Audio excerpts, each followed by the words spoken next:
Good evening, ladies and gentlemen, and welcome back to our third part of Community Spotlight with Summer of Sonic. Joining me once again, I have Svend, Rory, Dave, Phil, Lewis, Adam, and Andrew. Today, we will be talking about, as I'm sure a lot of you are interested to hear about, is this year's Summer of Sonic 2012. What is coming, and, you know, all the stuff you can look forward to. So, obviously, the biggest news is Crush 40 are back once again. Yay. Which I'm quite sure a lot of people are looking forward to see again, those that haven't been and those that are going again, because my body is ready. Your body is Just as long as your body stays away from Crush 40. I can't promise that. So it's good to see that they're back. I mean, this will mark like the second time they've been over into the UK. I mean, obviously Johnny's been with his own stuff and Jin has been on his own as well, but it's the second time, and a lot of people who weren't at 2010 can see them perform, which is good to see. I mean, what do you guys think about Crush 40's return? I mean, to be honest, people got to see him in 2010. They're probably the best gig concert they've ever had in their entire lives, and I know a few people that couldn't make 2010 were actually gutted, devastated that they couldn't be able to see him. Now that they're coming back, and these people now have got a chance to go to SOS this year. So this is most probably a dream come true for them, I have to think. I think it's a little bit more than that as well. It's the fact that it's their second, I mean, to reiterate that fact, it is their second UK performance, and their first UK performance is Summer of Sonic. So this is it's almost an exclusivity that we have, in that the only place to see Crush 40 at the minute is Summer of Sonic. And regardless of whether or not you've seen them before, 2 years ago at 2010, they'll be back this year. They've got a whole new set list. They've got loads of new songs that they're going to play. So it's going to be another ball game. I mean, they're going to play we hope they're going to play all their classic songs. So I mean, if it is the first time, you're not going to miss out on Live and Learn and things like that. But I mean, they've got an arsenal of new songs now that they've written between then and there, for 20th anniversary and for the new games and that they're performed at Sonic Boom. So this will really be an opportunity for, I guess, the guests to come back and see Crush 40, but different songs and on a different day, really. Yeah, definitely, and I'm quite sure a lot of people are looking forward to the 3 new songs if they decide to play them. But there's been a poll going on the main SOS site, hasn't there, about the songs that people would want them to play? Yeah, it's interesting to see the results, actually. They're playing Enter Sandman. I think a lot of people have obviously... Yeah. I'm looking forward to the Machine Head cover. They decided to do a little bit of Cannibal Corpse while they're... Oh, lovely. But, Hammer Smash Face, let's do it. Are they going to do a cover of Roland? I think June himself has been asked loads of times on Twitter and Facebook, will he play this song, will he play that song?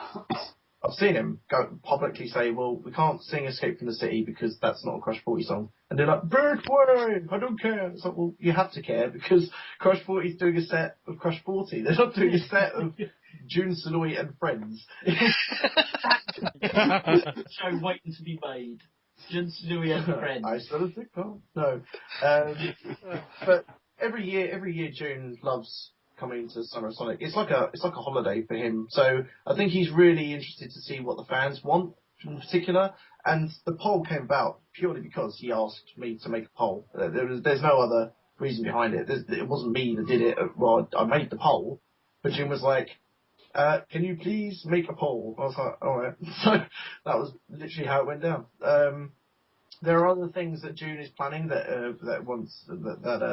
will help service the fans as well in many different ways. Giving that Giving that a bit under hat.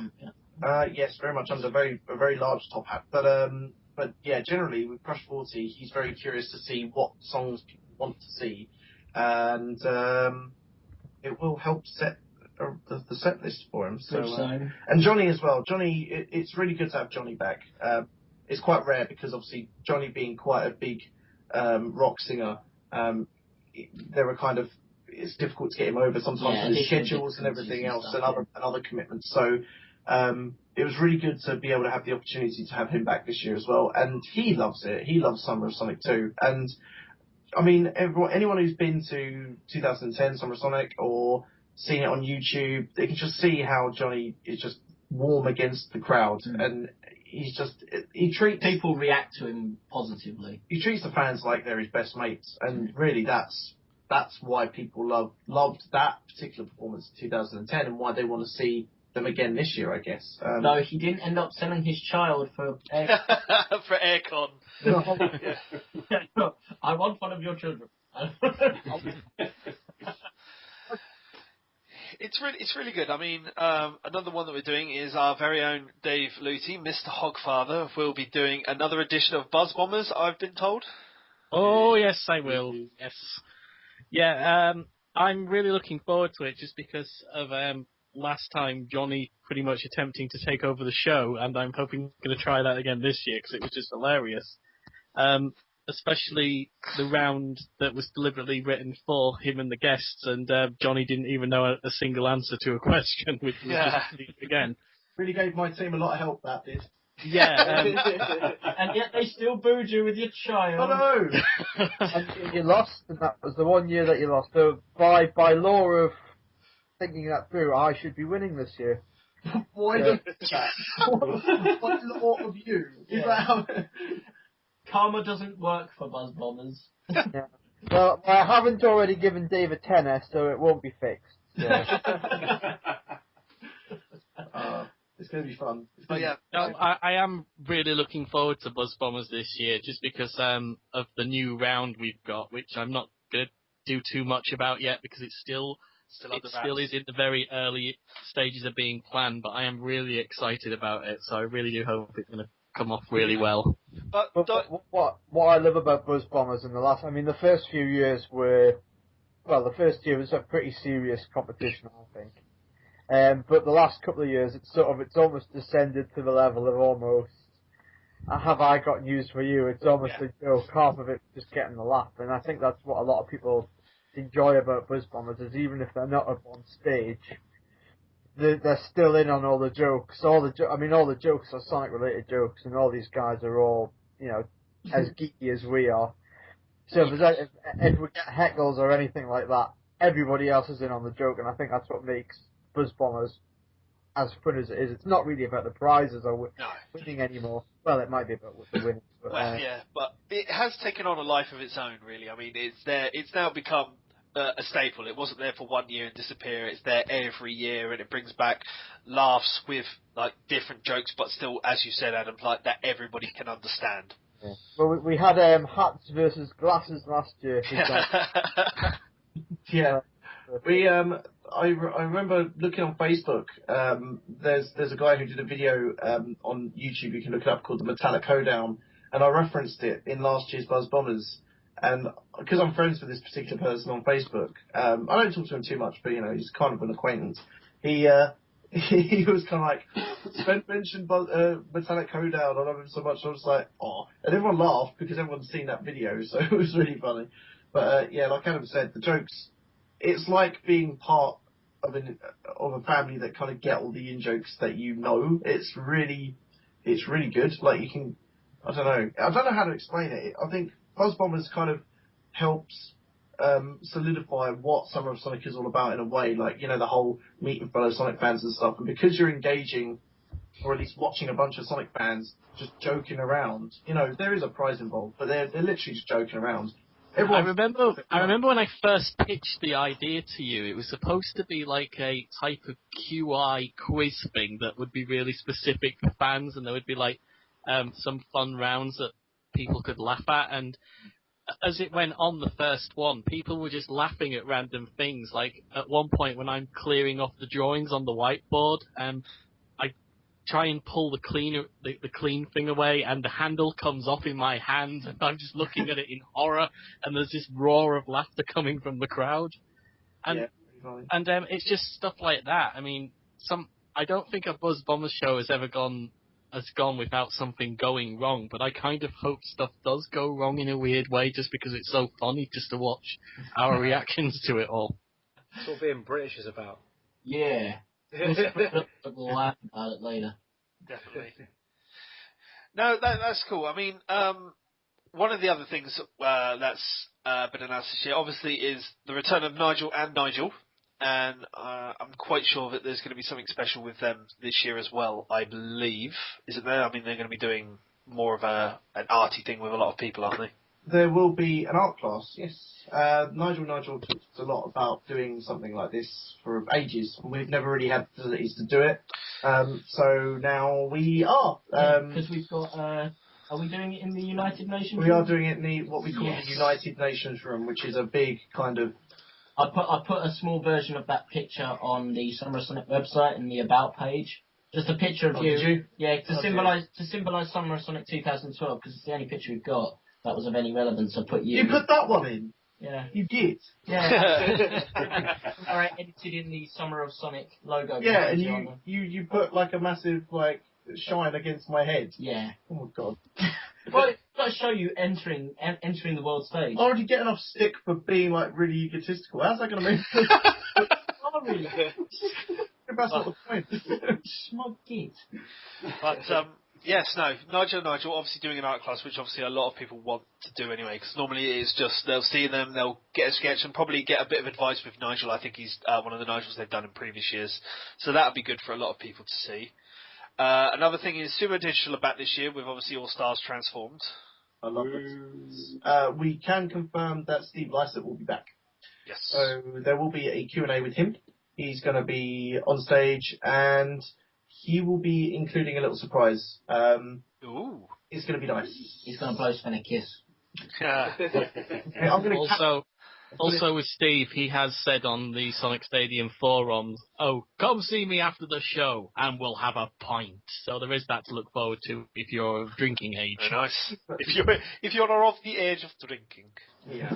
He's in there, and Every year is the age of drinking. he's not the only person to be there. We're also seeing the return of the very delightful and honourable Takashi Iizuka. Yes. Yes. After last year, he enjoyed it so much he has come back. Yep. We were talking earlier about how he'd really connected with the fans last year, and I think a lot of people were very happy with just meeting him and just being in his presence last year. And so people were very happy that he's coming back. So Because he found them time. He found time. He found time for Fine time. He found time. time. That was the reason why he did it. But obviously, another returning staple is the cosplay. That's changing up a little bit from what I'm aware of. Yeah, it took so long on stage because we just had epic numbers. Yeah. So we're having to change it up to accommodate the fact that, obviously, as we said, the first year we didn't even consider cosplay. Some people just turned up dressed in cosplay. And since then it's ballooned to, like, last year's where we had... God, how many... We did waves of 7. Last year it was 7 to 8 people at a time. 10 waves. You must be looking at about 70 cosplayers last year. Yeah. And it's like, we can't do this every year, take a lot of the stage up with just bringing people up and then letting them go and then bringing other I people remember in. last year I ran out to find a cash point. Yeah, you boogered off and left it to came- me even though you were meant to be doing it. So I was sort of like, hello, You left it to Turbo, didn't you, in the end as well? When I came back, you still weren't done. I was like, yeah, what because the there hell? were so many of them. It took me like 45 minutes. There must have been at least 70 or 80 of them. It was incredible, the number. Yeah. So, so I mean, guests, I think we covered them all. Because Yeah. There's signings with a lot of people as well. signings with Crush 40, Zuxan, Steve. and that's not you. On the $14.99, the Joscelynes. Only $25.99 per signing for me. But yeah, one thing we learned from previous years is people want to know when these people are coming on, what's happening, and blah blah blah blah blah. So we will be announcing these in. Well, by the time you're listening to this, you'd already know. But we're posting, letting people know ahead of the day, well ahead of the day, so they can plan what they want to do throughout the day, and it's all going to be good. All going to be good and gravy. In particular, with the cosplayers, we're going to have like a morning of people kind of registering by the kind of help area. They're going to like kind of put their name down, then Take their pictures. pictures. They'll be scored by judges, and then we'll announce on stage who's gone through to the final. We'll have the final on stage. Yeah, so we'll only have one round of the same sort of thing we had last year, but only one round of it, which is the final. Yeah, so that's how we're going to play it. So as I say, you're not going to have.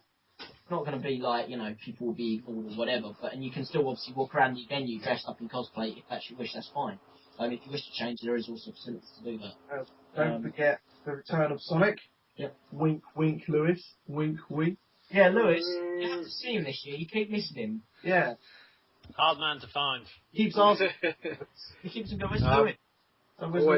Always a great job. Really looking forward to it, especially after last year, because we worked the queue last year, which was really good fun.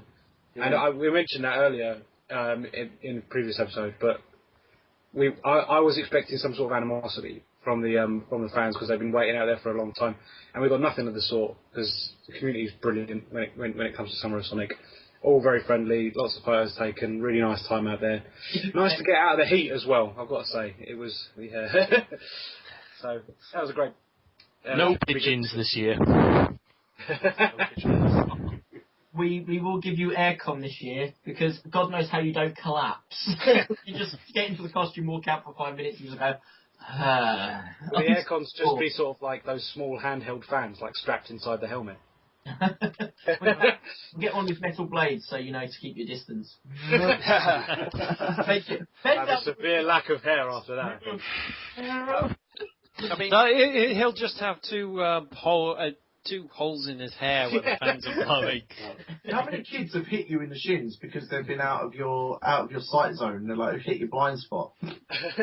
That hasn't happened, but what does happen is I can't see them because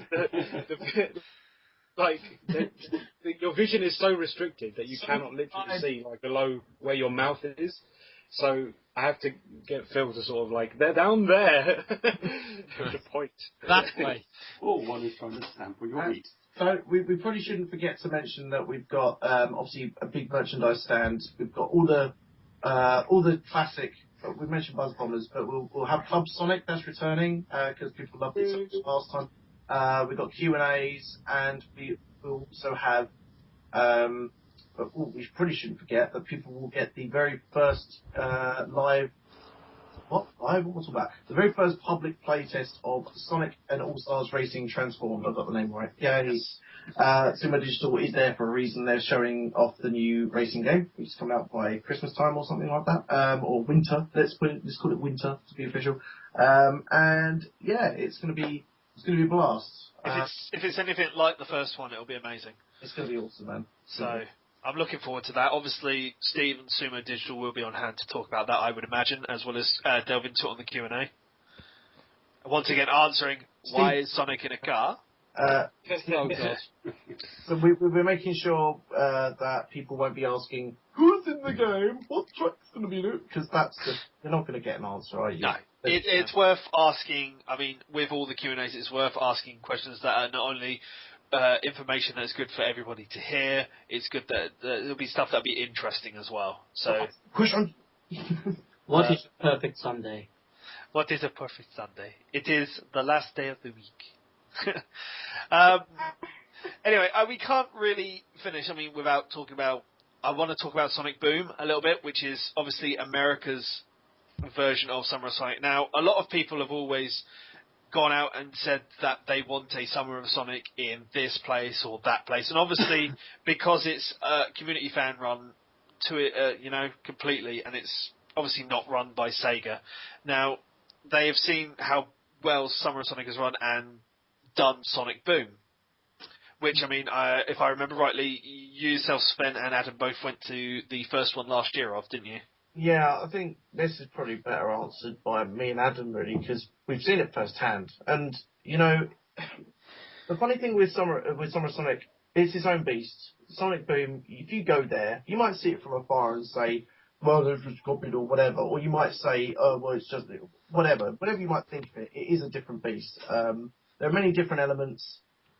Yeah, they're both very similar, but you're going to have that anyway if you make an event that tries to cater to the fan base. I think essentially what you've got with Sonic Boom is just a very entertaining evening with lots of fan interaction, lots of gameplay. Isn't it more of a sort of a concert with additional bits? When Adam and I went last I've year, never been, so I'm just that was sort of the venue last year. I think it'll probably be a different kind of affair this year. I don't know because unfortunately I'm not going this year, but it was more of an evening's entertainment thing, which made I think personally works well for them because it allows them to have a series of on-stage activities, keep the focus on the stage, and to keep a really tight organisation going. Whereas with Summer of Sonic, it's a full-blown day-long convention. The focus is the stage, but we have to have other things happening elsewhere. Otherwise, we're just gonna, it's just you're gonna bore people essentially. Yeah. So people are just gonna be standing around going, "When's the next stage bit?" Both are fantastic events, and they both cater to the fans in very different ways. Although, that seems ironic given that they both have very similar events. Like they both have a cosplay contest, they both have like a music part. But yeah, I think there's a lot to be said. There's a different atmosphere there, definitely. It also does give the American audience the ability to see Crush 40 over there as well, because obviously they won't normally play over there either, will they? Of course. I mean, you're always going to get a number of fans who... I mentioned in an earlier episode the parents and other people who came from America just to see Summer of Sonic. We will still get that. That's not going to be... That doesn't, I don't know, in brackets, worry me. But you do get people who genuinely look to Summer of Sonic on YouTube and other things, and they get really sad because they're like, I can't take part in this, I can't travel that far, I have no money, blah, blah, blah. And that's really sad for someone like me to see because Summer of Sonic's meant to be inclusive, it's meant to be everywhere, and people have asked me, are you going to do a world tour of Summer of Sonic?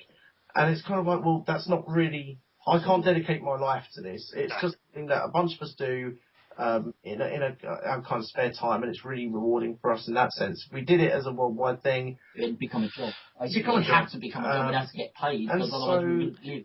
Yeah, and I don't know if Adam would agree with me, but I think any excuse to have something that was really catered to the fans in a similar way that Summer of Sonic does, but in a different format, is I just get behind it. I mean, people need to have more events like these. Fans can connect and get together. That's essentially what Summer of Sonic's about. And if there are other events that do the same, there is technically one in Russia. It's actually not. It's not even an official Sonic event. It's a Russian Sonic fan site. I wish I could remember the name of it.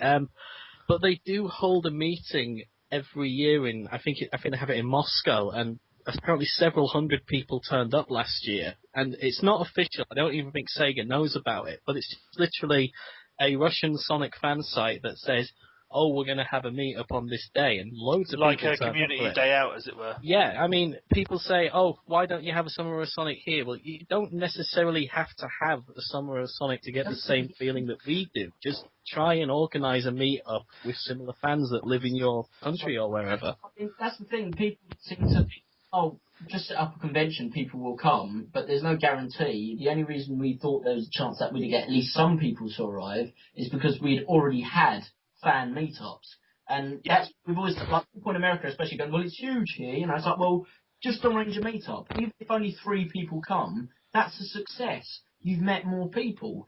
If you get more than 3 people, you get say 20, brilliant, even better.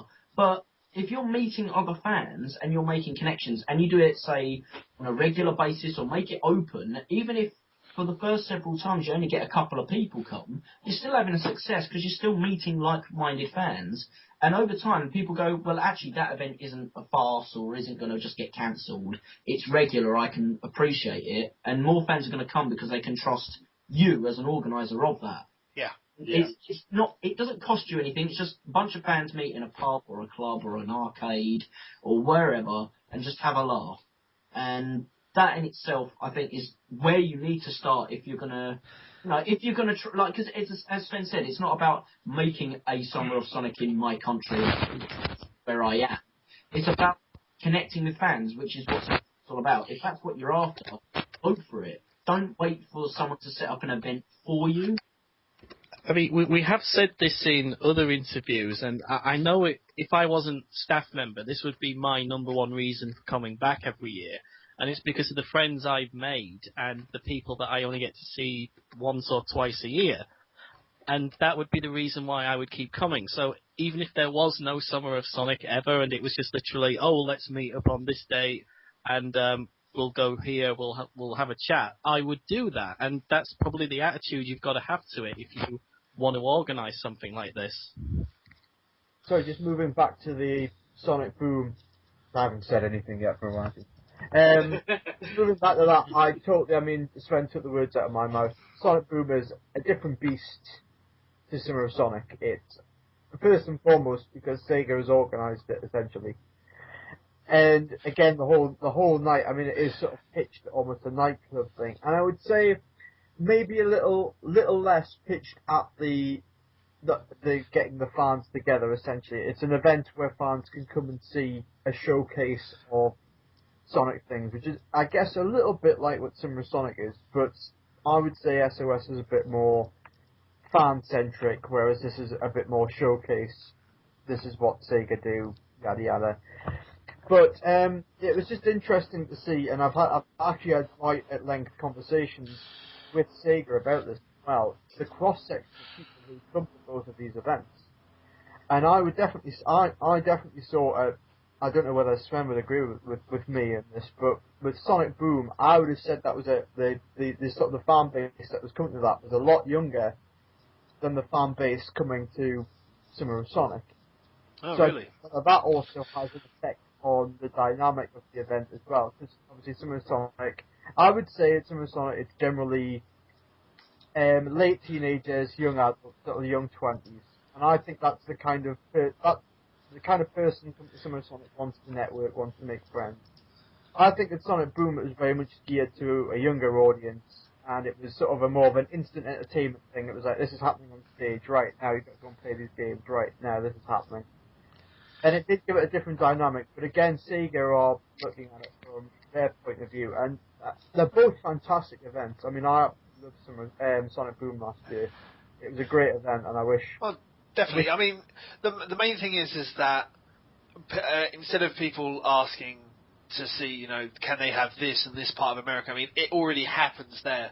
I mean, people do talk about travelling, it's too far, but people come from America. I mean, other than America, what's the furthest distance somebody said they've travelled to SOS? It's quite phenomenal. I guess Australia. I think people are... I'm just thinking geographically. I think, people like Blitzkrieg, Dark to come that distance. And I mean, as Svend said, whenever somebody goes, oh, I want some of Sonic here, yeah, a lot of people respond with, well, we would all like that. But it is hard for these people. But what on the other side of the coin is the fact that people who are absolutely mad fans and are dedicated fans and have the resources to do it will travel those distances to come to these events. And I think that's a testament to what these events are now. Definitely.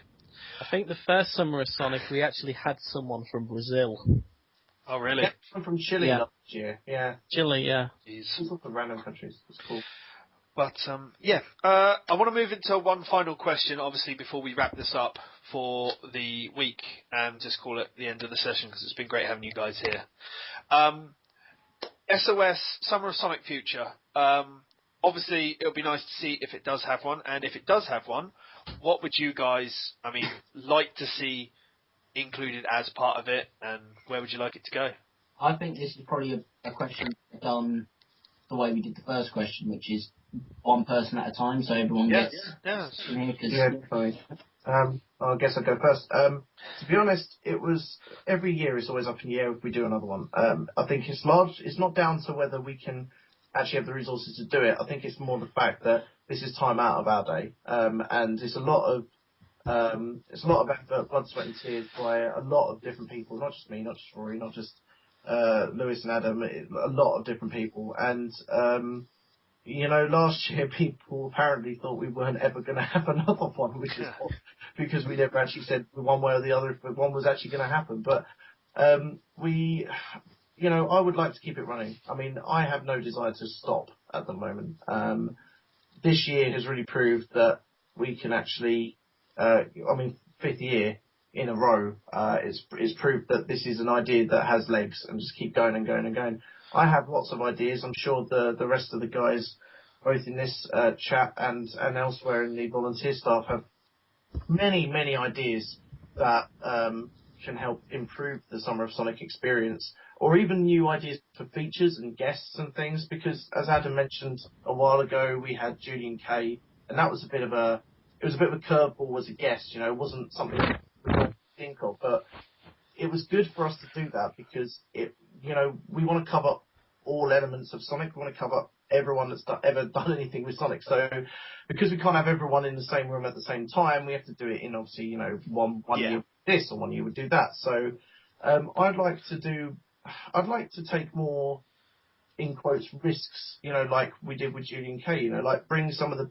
more obscure people that worked on some cartoons or, some of the, some other music elements of Sonic.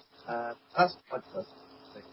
I'd like to, more people from the Japanese Sonic Team division. I think one of the big things from last year is that we not only had Naka-san and Izuka-san last year, but I think that was a defining year because Sega Japan representatives were actually over there. Yeah. And they got to see for themselves how we operated and how we did it, and they understood how, even though this is very much our thing, and Sega's sponsoring us, so they're very much deeply involved as well, it's very much our thing with deep perspective of the series and the franchise that they have created. So they've really opened up. In fact, last year they offered, I won't go into names because obviously we might use them for future years, but they've offered many different names, and we were just floored, by the offer that people, obscure and otherwise, that Sega Japan actually offered to us and said, look, you can have this guy if you want, you can have this guy, you can have that guy.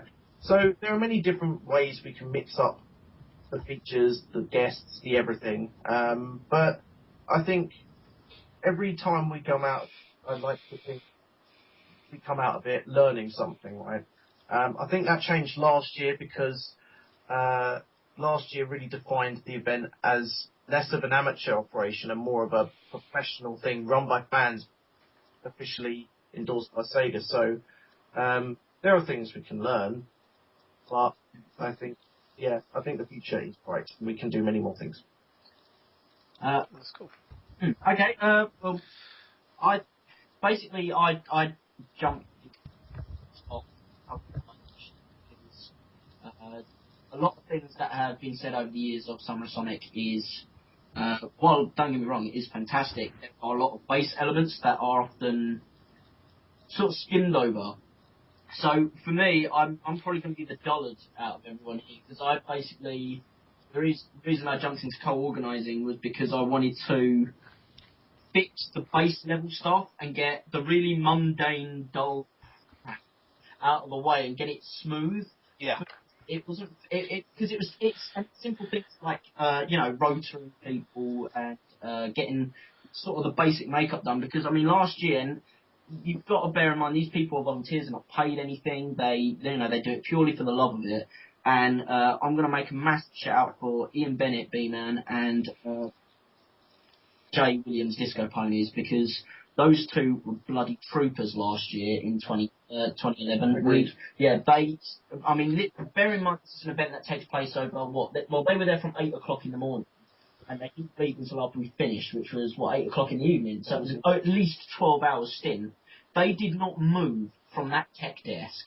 Apart from toilet breaks, they didn't even go out and get drinks. We were bringing them water and food because there was no planned times that they could go up and have fun in the venue, have a break, just get a beer, or there was no toilet breaks for them even. There was nowhere that they could sort of go. They were stuck. And, while the event in itself was great, I think people do pick up on that the volunteers are sort of sitting there for 12 hours getting worn down without a break. And you can imagine for the volunteers it's a bit stressful that, you're not to have fun with it. So that's sort of where I'm trying to do at the moment, is trying to sort the little bits out, the boring bits really. So for me, future Summer Sonics I'm mostly focusing on that.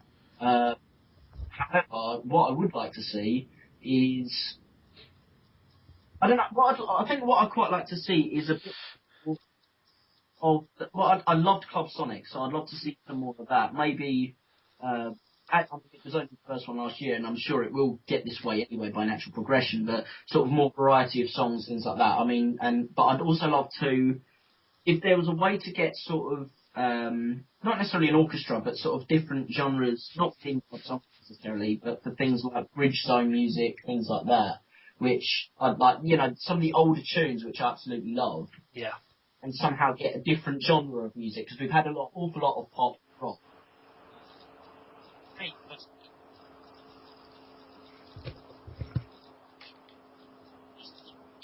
it's not, having it set. I mean, even if it was something as weird as doing it country style or something like that, I think that would be hilariously good fun, because it's unique. So that, for me, just working out the basics and trying to get it right from that angle is my personal goal. But what I'd like to see on stage, a bit of variety in genre, just for. Definitely. Would be good. It's all good. Dave? Okay. Right. Every year when we have the initial meeting about what would you like to see, I have to rein in my own crazy ideas as they don't border on the sense of reality or possibility. For example, the prize for Buzz Bombers should be $1 million or something ridiculous like that. I think though that one thing that I would love to see in the future, which has sort of been mentioned on, is one day, somehow, I don't know how, and I don't think anybody else quite knows how yet, we need to get the voice actors there one way or another. Just something like that. But, I think every year we kind of learn something major from Summer of Sonic, and already with this one we're learning stuff as we go along, which will most likely change. But with regards to people last year saying, oh, there's not going to be another Summer of Sonic, I think that will only ever happen if the majority of the staff suddenly wake up one day and say, we're not enjoying it anymore. I think once we reach that point, then it will happen, but I don't see that happening for many, many years yet. Yep. Not too sure what else to say, really. Just that it's really, really fun, and we hope it's going to be lots of fun in future, and who knows, maybe we'll get some really out-of-the-box guests like, say, Guitar Sanshiro turn up one day. That is another crazy bring him back to reality wish that I propose every year, but I don't know if that's going to happen. That's brilliant. Phil?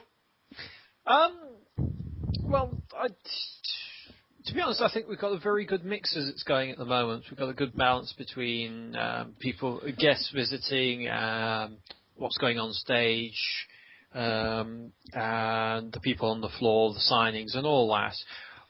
What I would like to see is little fans given to every visitor at the venue so they can cool themselves off. No, I kid. What I'd really like to see is essentially what we have now, but scaled up. One of the limitations we've had this year, unfortunately, is venue size. It's a shame we've had to be limited by this time round, but it's what it's come down to. And in the future, I would like to see, quite simply, a bigger venue. And I think we could make it happen through whatever means we have available. But from that aspect, all I can say is, well, just kind of scale up the awesome we've had the last few years. We've gradually scaled it up, and I think we can continue that progression quite naturally. No, that's cool. Lewis? I'd like to see.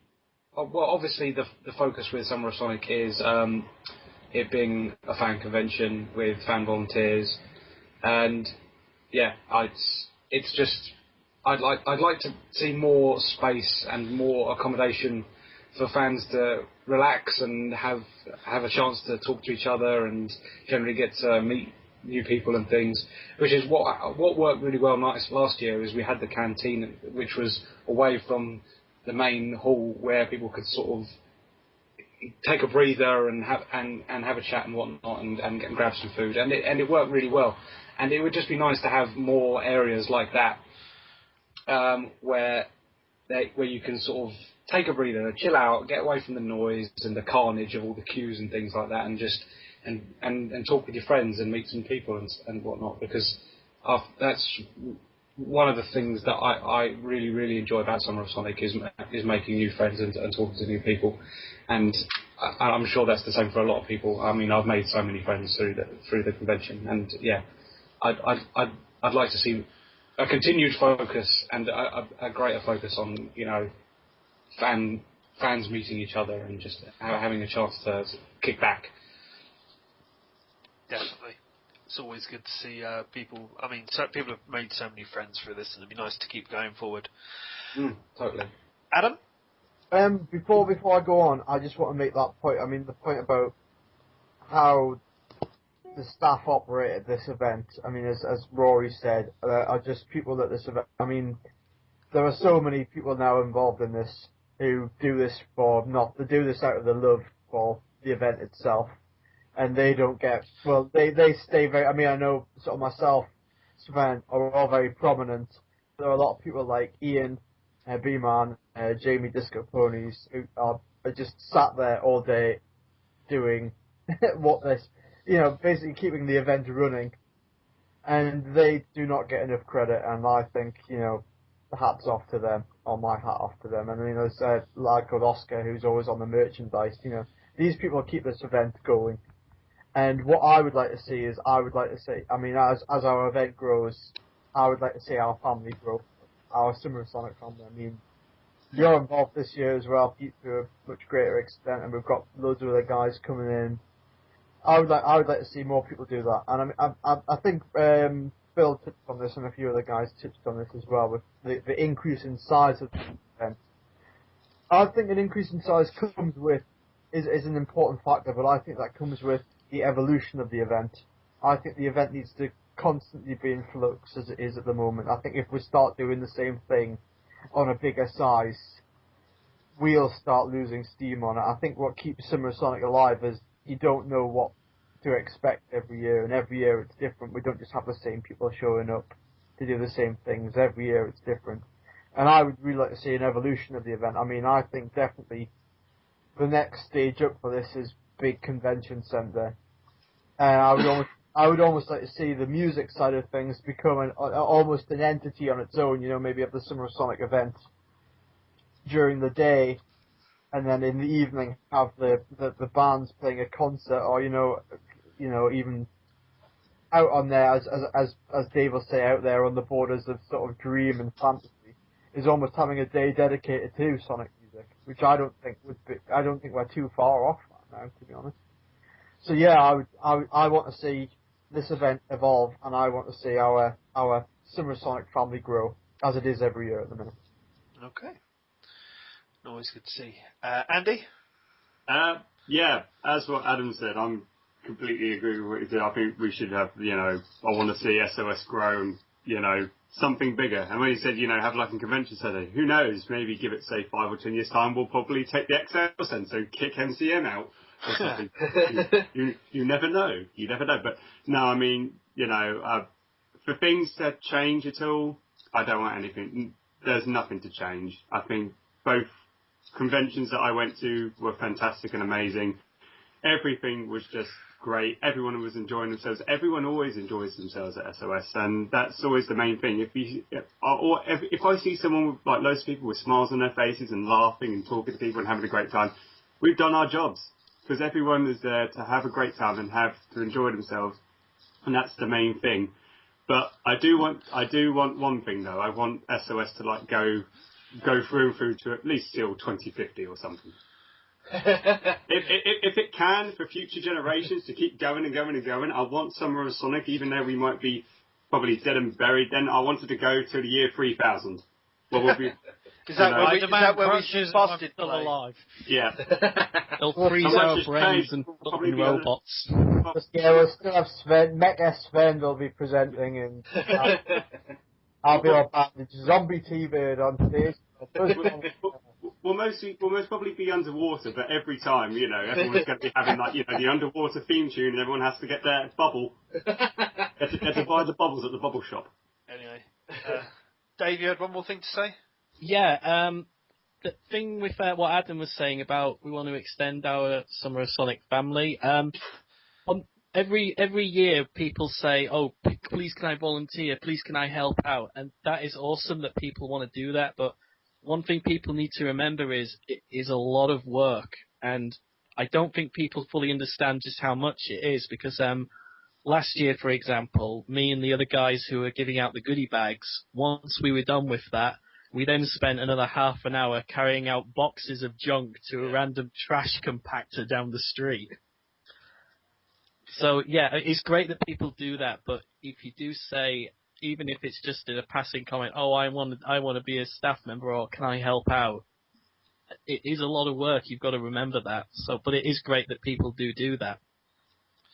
Yeah, I think that's a good thing to end on there.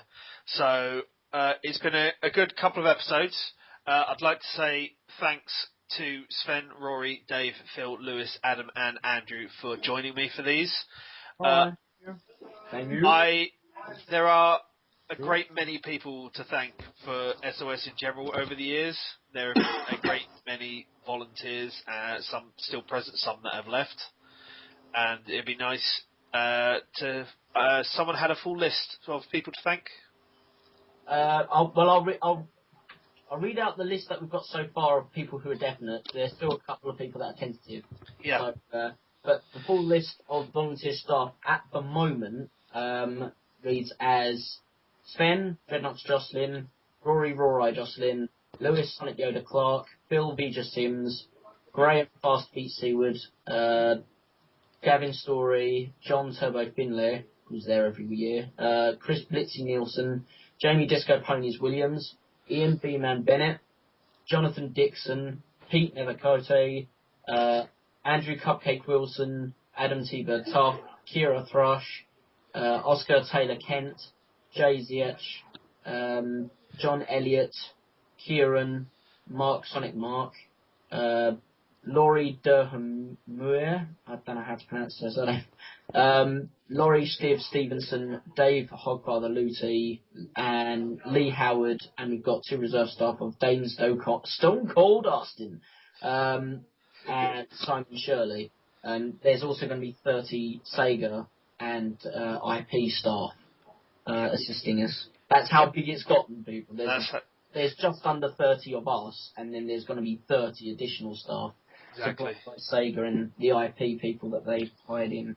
Now, that will give you an idea of sort of, that will give you an idea of how big it's gotten. How big it's gotten. But thanks to all those volunteers who obviously we can't all get into one conversation to talk about Summer of Sonic. So thanks for those people that are going to be there this year. And I mean, there are people that have been in Summer of Sonic past that, you know, deserve a thanks as well. They've worked their backside off to make SOS what it is today as well. So, I mean, thanks go out to Shadster, obviously, who can't make it again this year for his own reasons.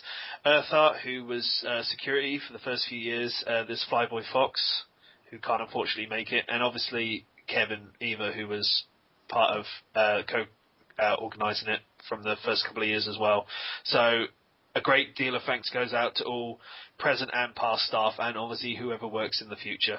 But again, I just want to do a special thanks to the 7 guys that have helped me be here and talk about SOS for you guys to listen to. And I hope to see everybody, as I'm sure the rest of the guys here do, on Saturday at Hove Centre for Summer of Sonic. So I'm going to say goodbye here, as I'm sure everyone else will as well. Yes. Bye. Goodbye. I missed you all already. Yeah. I love you too. Good night, everyone, and I'll see you next time on the Community Spotlight.